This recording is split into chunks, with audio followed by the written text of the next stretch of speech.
What's up, you guys? This is Devin from Project Sax, and we're back for another Saw episode, or episode 2 of Sax Altissimo Wars. Now, today we're going to be talking about Altissimo G. Now, Altissimo G is the first note you want to hit when you're going into Altissimo register. For review, last time when we were working on episode 1, we were working on overtones. Overtones is one of the most important things when it comes to actually being able to play the Altissimo register. And basically that's you fingering a low note, like B flat for instance, or C, and actually making it go up octaves without you having to change your fingerings. That's the basic gist of it. And basically this is an armature heavy technique.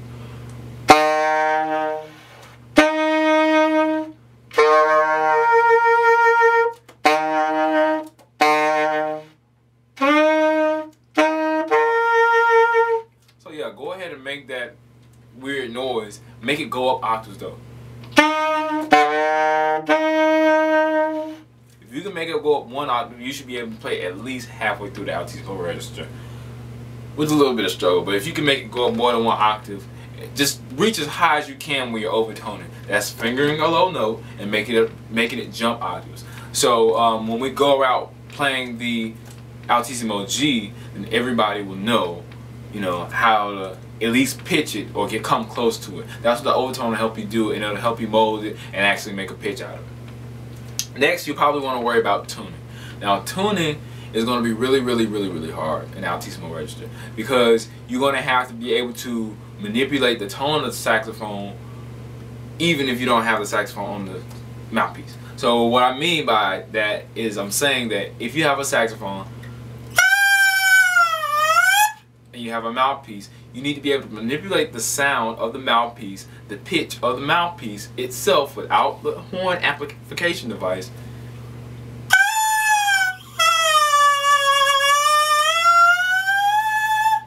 So yeah, what you're doing is you're trying to bend the note all the way down and get a certain frequency, make different notes out of not being able to play the actual notes on the saxophone.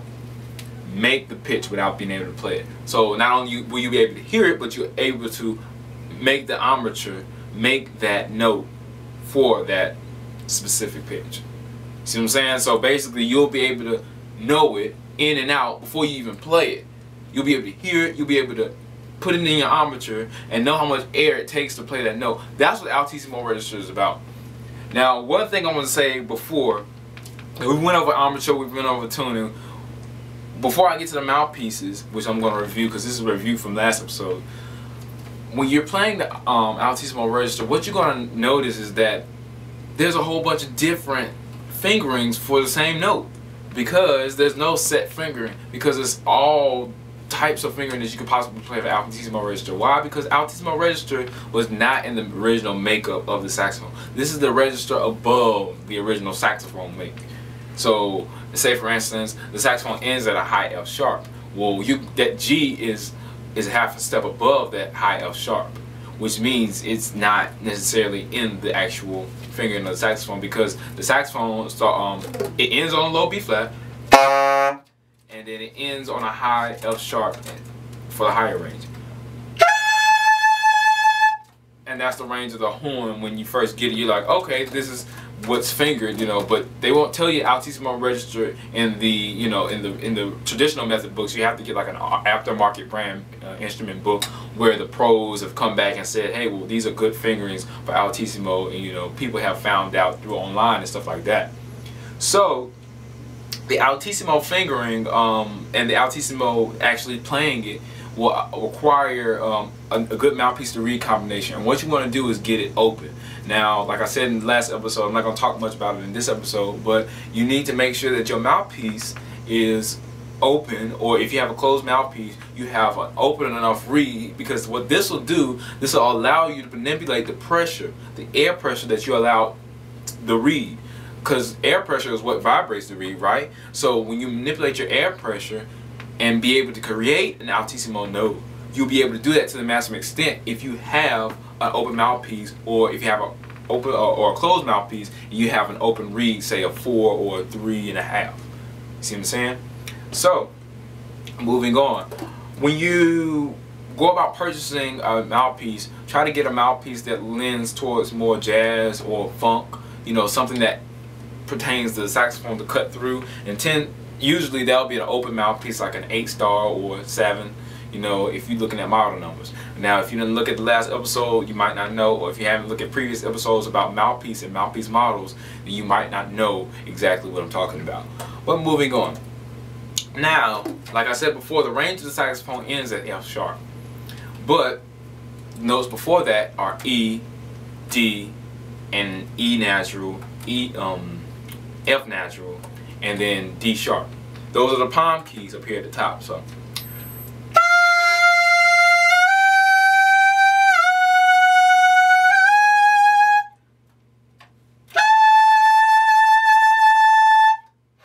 that's F sharp. And then from F sharp we go to G. That's the note that's not in the actual range of the horn. How you finger this?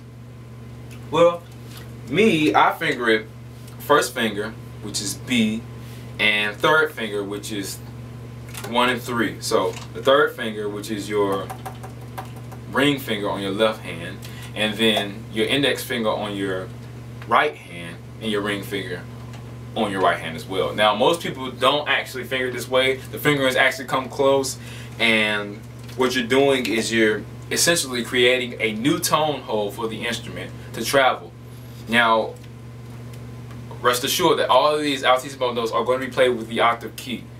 Octave key in place. So octave key, first finger, index, third finger, which is the G key, first finger, which is the F key on your right hand, third finger, which is the D key for your right hand. Now, rest assured that all these notes are going to be played with the Altissimo register. All these Altissimo notes. So 1 3 1 3, and the octave key. So that's Altissimo G. Altissimo G is used a lot by a saxophone player by the name of Candy Dofer and Eric Darius. These are the ones I listen to for the actual Altissimo G themselves. Why? Because I use Altissimo G as a playing ground. Now, Altissimo G is one that you're probably going to hear played in records more often than the higher notes. Why? Because Altissimo G has a lot of girth to it. It has a lot of, it's not thin at all. It's really thick. When you know how to play it, it's really thick. And it's really like a go-to note, right? It's concert B flat.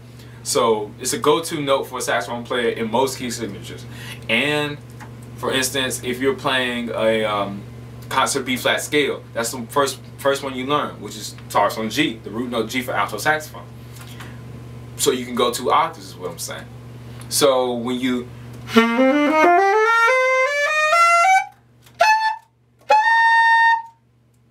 that's the 2 octaves I'm talking about. So when you're playing, you're able to actually go from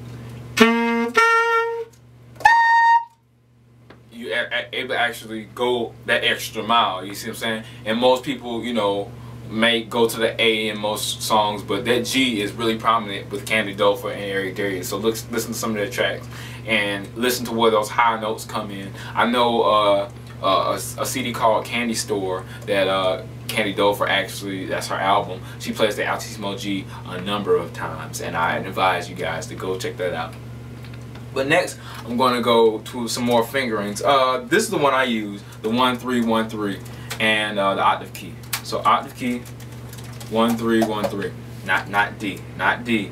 It's just the octave key, 1 3 1 3. So that's B, the key B, the key G, the key F, and the key D, all pressed down at the same time with the octave key. So that's the one I use. There's other ones that other people use that I tend to not use, but I can play. Now you have these side keys here that are usually alternates or high E pitch keys, but I think it's either this one or this one. One of these three always can help you get the half steps in Altissimo, but they're using it for Altissimo G. So we're going to try that today, along with this bis key, this key, and the F natural key. So like this. Actually, it's this one.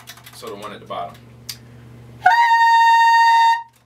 And that comes out a little sharp for me. so I wouldn't use that one. And word to the wise, guys, don't worry about, you're gonna squeak when you practice. You're gonna squeak when you're learning these new notes, and I'm not gonna lie, I'm gonna squeak a lot when I'm learning new fingers for altissimos and new like just getting into the altissimo itself. So squeaking is just some part of it, guys. You're gonna have to really be able to have a good spot to practice, because you're gonna be squeaking a lot when you learn this altissimo stuff. It's just the nature of the horn.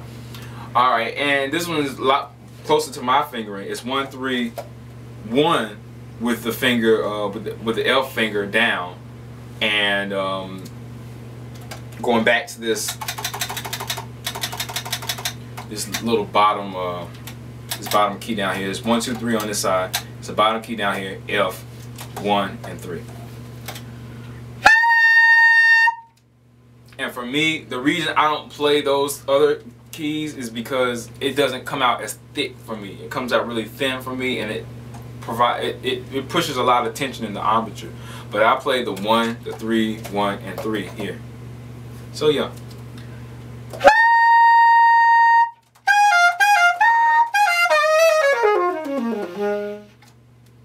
So yeah, and one word to the wise, this may work for baritone saxophone because they're in the same key, so the actual distance between each note is the same.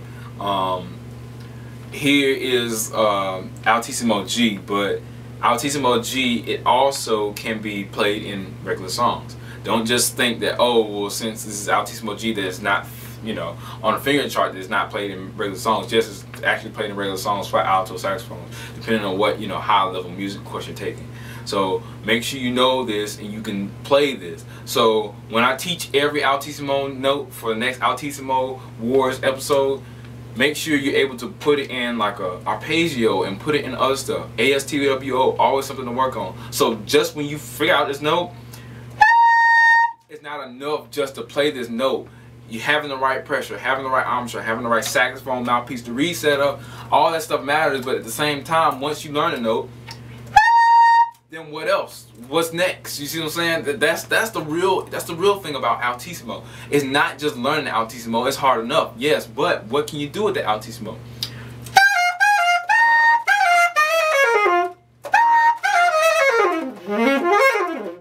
You see what I'm saying? Like, you have to be able to do other things with this G and be able to put it in. Like Gerald Albright uses Altissimo almost flawlessly. Like, you have to be able to utilize this once you get it.